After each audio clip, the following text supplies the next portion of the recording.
বন্ধুরা, আপনারা কি জঘন্য কারাগারের কথা শুনেছেন, যেখানে প্রত্যেক দিন মহিলা কয়েদিদের ধর্ষণ করে গর্ভবতী করা হয়? এছাড়াও এমন কোনো কারাগারের কথা শুনেছেন যেখানে মাত্র 500 জনের খাবার 5000-এর বেশি মানুষ মারামারি করে খায়? 4 নম্বর কারাগারের ঘটনা শুনলে আপনি নিজেকে বিশ্বাসই করতে পারবেন না। এছাড়াও উত্তর কোরিয়ার কারাগারে তো কয়েদিদের খাবারের পরে পশুর মূত্র পান করতে বাধ্য করা হয় এবং খাবার খাওয়ার পরে নির্মম অত্যাচার করা হয়, যেখানে প্রতি মাসে প্রায় 400 জন নারী গর্ভবতী হয়ে যায়। ভাবাই যায় না যে এই আধুনিক সময়েও এমন কষ্টের মধ্যে নারী বন্দীরা জীবনযাপন করছে। এইসব ভয়ঙ্কর বাস্তবতা সম্পর্কে বিস্তারিত জানতে ভিডিওটি সম্পূর্ণ দেখুন। আজকের ভিডিওটি অত্যন্ত তথ্যবহুল এবং উদ্বেগজনক হবে। চলুন তাহলে শুরু করা যাক। ব্ল্যাক ডলফিন কারাগার। কালো ডলফিন কারাগারে সাধারণত অত্যন্ত মারাত্মক অপরাধীদেরকে রাখা হয়, যেমন সিরিয়াল কিলার, ধর্ষক এবং অত্যন্ত সাহসী অপরাধী। এটি রাশিয়ার সবচেয়ে কঠোর নিরাপত্তা কারাগারগুলির মধ্যে একটি। এই কারাগারের নিরাপত্তা ব্যবস্থা অত্যন্ত কঠোর, যেখানে কয়েদিদের জন্য সেলফ ওয়ার্নিং ইউনিট নামে পরিচিত একটি পদ্ধতি ব্যবহার করা হয়, যেখানে কয়েদিরা একেবারে বিচ্ছিন্ন থাকে এবং তাদের সেলগুলি 24 ঘন্টা ক্যামেরার নজরদারিতে থাকে। কয়েদিদের দৈনন্দিন জীবন অত্যন্ত সীমিত এবং কঠিন। তাদের প্রত্যেক দিনের কার্যক্রমের মধ্যে নিয়মিত শারীরিক পরীক্ষা এবং কঠোর শাসন অন্তর্ভুক্ত থাকে। কয়েদিদেরকে একেবারে নিঃসঙ্গ অবস্থায় রাখা হয় এবং তাদের কোনো সামাজিক যোগাযোগের সুযোগ থাকে না। এখানে কয়েদিদের শাস্তির জন্য কঠোর ব্যবস্থা গ্রহণ করা হয়। তাদের জীবনযাত্রায় যে কোনো নিয়ম লঙ্ঘন বা আইন ভঙ্গের জন্য কঠোর শাস্তির মুখোমুখি হতে হয়। এভাবে থাকতে থাকতে তাদের অবস্থা খুবই বেহাল হয়ে যায়। এমন সময় যদি তাদের প্রস্রাব বা পায়খানাও করতে হয়, তাহলে তাদেরকে সেখানেই সেটা করতে হয় এবং পরবর্তীতে অর্থাৎ 1.5 ঘন্টা পর তাদেরকে সেই প্রস্রাব পায়খানার মধ্যেই থাকতে হয়, যার কারণে তারা ভয়ঙ্কর রোগে আক্রান্ত হয়ে মারা যায়।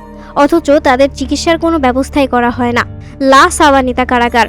লা সাবানিতা কারাগার ভেনেজুয়েলার একটি অত্যন্ত ভয়ঙ্কর কারাগার, যা বিশ্বের অন্যতম বর্বর কারাগারগুলির মধ্যে একটি হিসেবে পরিচিত।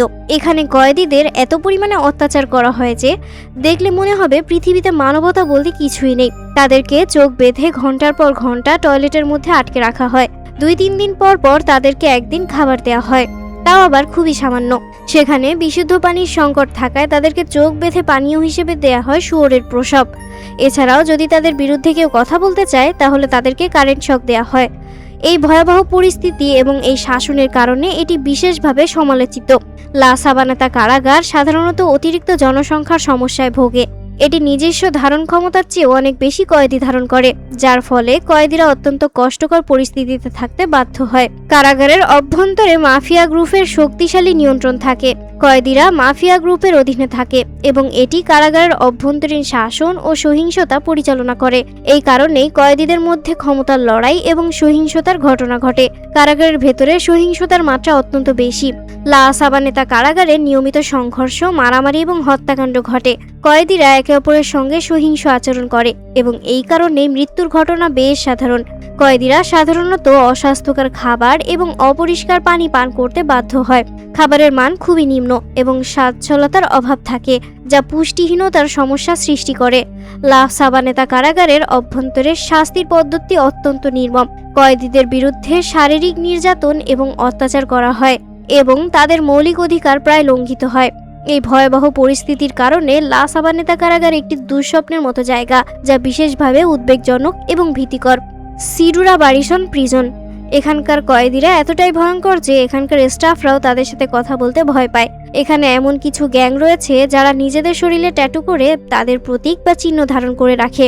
এই ট্যাটু যার শরীরে থাকে তারা অন্যান্য সাধারণ কয়েদিদের ওপর নির্মম অত্যাচার করে। তাদেরকে ইচ্ছামতো যে কোনো কাজ করানো হয়। এমনকি তারা জেলের পুরুষ কয়েদিদের সাথে জোর করে যৌনমিলন করে এবং জেলের মেয়ে কয়েদিদের ধরে এনে তাদের সাথে যৌনমিলন করে। যদি কোনো মেয়েতে বাধা দেয়, তাহলে তাদেরকে অত্যন্ত ভয়ঙ্করভাবে মারধর করা হয়। অনেক কঠিন শাস্তি দেওয়া হয়, এমনকি মারতে মারতে মেরে ফেলা হয়। পরে তাদের মৃত্যুতে বলা হয় তারা আত্মহত্যা করেছে। নাম্বার 4-এ রয়েছে চৌচিল্লা মহিলা কারাগার। ভাবুন, যদি আমি আপনাদেরকে বলি যে কারাগারের দেওয়ালের পিছনে একটি লুকানো জগৎ আছে, যা অধিকাংশ মানুষ কখনোই দেখে না। এমনই একটি স্থান হলো ক্যালিফোর্নিয়ার চৌচিল্লা শহরের ভ্যালি স্টেট জেল, যা চৌচিল্লা মহিলা কারাগার নামেই পরিচিত। এটি যুক্তরাষ্ট্রের বৃহত্তম মহিলা সংশোধনাগারগুলির মধ্যে একটি এবং ক্যালিফোর্নিয়ার একমাত্র কারাগার যেখানে মহিলাদের মৃত্যুদণ্ড কার্যকর করা হয়। এই কারাগারটি 1933 সালে সিয়েরা কনজারভেশন সেন্টার নামে পুরুষদের জন্য প্রতিষ্ঠিত হয়েছিল। তবে কয়েক দশক ধরে এটি মহিলাদের কারাগারে রূপান্তরিত হয়। এখানে বাসস্থান, শিক্ষার সুযোগ, বৃত্তিমূলক প্রশিক্ষণ এবং কাউন্সেলিং এর ব্যবস্থা রয়েছে, যা বন্দীদের মুক্তির পর সমাজে পুনঃসংহত করতে সাহায্য করে। কিন্তু 2020 সালে এই কারাগারটি গুরুতর চ্যালেঞ্জের সম্মুখীন হয়, বিশেষ করে বন্দীদের স্বাস্থ্যসেবা নিয়ে। কারাগারের মধ্যে একাধিক মৃত্যুর ঘটনা ঘটে, যা স্বাস্থ্যসেবার মান নিয়ে সমালোচনার জন্ম দিয়েছে।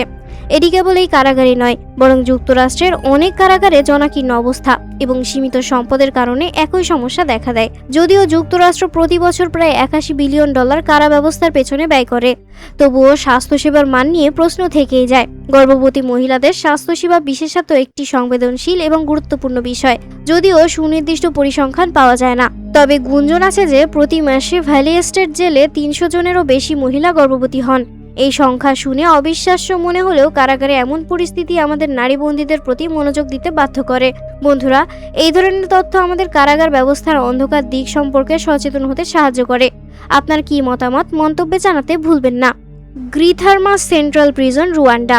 এটি দেখলে বোঝার কোনো উপায় নেই যে এটি একটি জেলখানা। দেখলে মনে হবে দুর্ভিক্ষের একটি শহরের সমস্ত মানুষ ছোট্ট একটি আশ্রয় কেন্দ্রে আশ্রয় নিয়েছে, কারণ মাত্র 500 জন মানুষের জন্য তৈরি জেলখানায় থাকে 7,000-এরও বেশি মানুষ, যেখানে টয়লেটের কোনো ব্যবস্থাও নেই।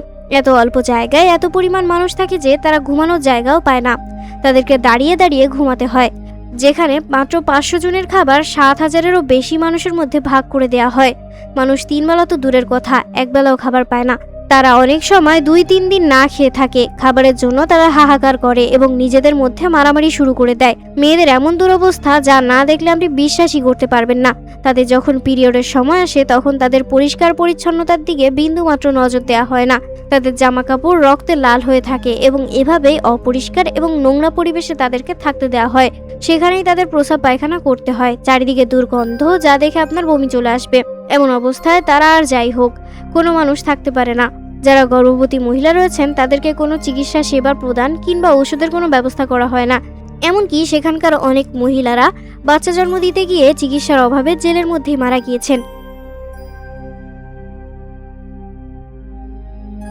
অনেকের বাচ্চা হওয়ার পরই সেই বাচ্চা অসুস্থ অবস্থায় চিকিৎসার অভাবে সেখানেই মারা গেছে।